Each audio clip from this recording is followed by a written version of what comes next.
আজকে ভাইয়া বাজার থেকে 3 রকমের মাছ আনছে, সেটা আপনাদের সাথে শেয়ার করব। এই 3 রকমের মাছের ভিতরে আপনার কোন মাছটা বেশি পছন্দ করেন আর কোন মাছটা খান না, অবশ্যই আমার সাথে কমেন্ট বক্সে শেয়ার করতে পারেন। হ্যালো গাইস, আসসালামু আলাইকুম, welcome back to my channel. আজকে আপনাদের সাথে হাজির হয়ে গেলাম 3 রকমের মাছ নিয়ে। ফার্স্ট এখানে আছে গুড়া মাছ, কই মাছ আর আছে বোয়াল মাছ। বোয়াল মাছটা ফার্স্ট আপনাদেরকে দেখিয়ে দিই। বোয়াল মাছটা কিন্তু একদম গোল্ডেন কালার। আমি আপনাদেরকে একটু ঝুম করে দেখাইতেছি, মাথার দিক থেকে একদম পেটের নিচের অংশ পর্যন্ত বোয়াল মাছটা একদম গোল্ডেন কালার। এটা কিন্তু দেশি বোয়াল, আমাদের বাসায় হাইব্রিড জাতীয় চাষ করা কোনো মাছ আনা হয় না, দেশি হলেই আনা হয়। তারপর এখানে আছে জ্যান্ত কই মাছগুলো।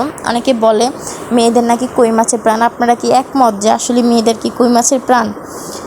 আপনারা চাইলে আমাকে কমেন্ট করে জানাতে পারেন। তারপরে এখানে মাছগুলো আমি এখন ছাই দিয়ে বালতিতে মেখে রেখে দেবো, কারণ মাছগুলো যেহেতু জ্যান্ত, এগুলো কাটার সময় হাতে কাটা ফুটে যাবে, তাই মাছগুলোকে বালতিতে রেখে কিছুক্ষণ ছাই দিয়ে ঢেকে রাখবো।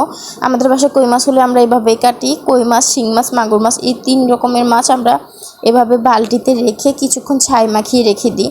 ছাইটা যখন মাছের চোখ মুখ ঢেকে যাবে তখন মাছটা একটু নাড়াচাড়া করতে পারে না, আর মাছটা কাটার সময় হাতে কাটাও ফুটে না, তাই কিছুক্ষণ ছাই দিয়ে রেখে দেবো। তারপর মাছগুলো কিছুক্ষণ নাড়াচাড়া বন্ধ হলে আমি মাছগুলো কেটে নেবো। যখন মাছগুলো কাটছিলাম তখনও কিন্তু মাছগুলো জ্যান্ত ছিল, কিন্তু তাদের চোখে ছাই থাকার কারণে তারা কাটা ফুটাইতে পারে না।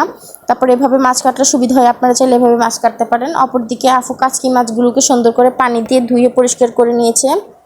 আর এখানে কই মাছের সাথে 2টা টাকি মাছ পাওয়া গেছে। আপনারা কে কে টাকি মাছ পছন্দ করেন ভর্তা খেতে অবশ্যই জানাবেন।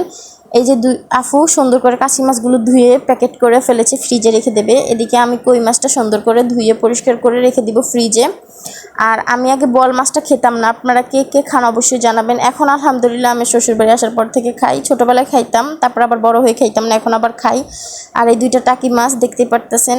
এরকম ভিডিও কে কে দেখতে চান অবশ্যই জানাবেন। যারা আমার চ্যানেলে নতুন হয়ে থাকেন অবশ্যই সাবস্ক্রাইব করে রাখবেন, নতুন নতুন ভিডিও পেলে আপনার কাছে চলে যাবেন। সবাই ভালো থাকবেন, আল্লাহ হাফেজ।